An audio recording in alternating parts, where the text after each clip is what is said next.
13 years ago, a gang of bandits attacked a small village, slaughtering all its inhabitants, including the family of a local wealthy man named Shen.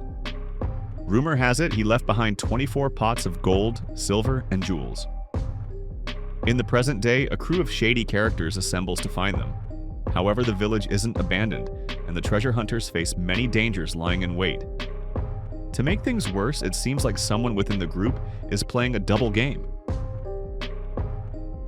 There's a specific subgenre of crime dramas and thrillers that can be summed up with one term: a snake pit.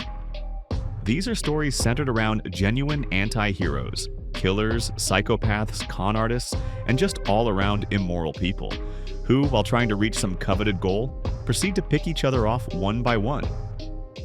Classic examples of this are Quentin Tarantino's Reservoir Dogs, Sam Peckinpah's The Wild Bunch, or Guy Ritchie's Snatch. It's a potentially interesting but extremely difficult concept to pull off. On the one hand, negative characters are allowed to do much more than positive ones, which means the plot can be more varied and unpredictable. But on the other hand, the audience needs someone to empathize with to get invested, to connect with the story, and to find, so to speak, their avatar to root for during the film's hour-and-a-half runtime. And this is something that doesn't always work out for every filmmaker. Atrocious is another film in this vein. The hunt for the treasure involves a motley crew, a pair of grim enforcers, a constantly giggling psychopath, a tough woman, and a slick womanizer with two jealous lovers, one of whom kills the other at the first opportunity. At first glance, there's truly no one to connect with. But the creators of Atrocious make a clever move and hook the viewer not with the characters, but with the mystery. Who is first trying to stop this colorful group and then outright kill them? What are they after? Why do some of the team members act like they know more than the others?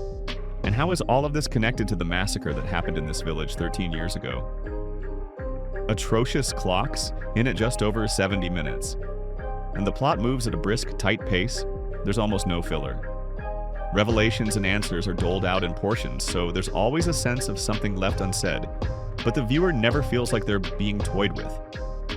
The engaging plot is supported by stylish visuals, energetic action, and a very savvy cast of vivid character actors. It's also worth noting a slightly harder edge to the violence and sexuality than is usual for Chinese online films. Of course, you won't see anything over-the-top explicit, but there's more blood on screen than normal. The sex, while still off-camera, is present, and again, not just for its own sake. The writers use it as a sharp character trait for certain individuals. In summary, Atrocious isn't groundbreaking, but it's a solid genre film that skillfully holds your attention with a tight mystery and a thick atmosphere of constant distrust. It's especially recommended if you love stories about bad people falling into traps of their own making while following their base desires.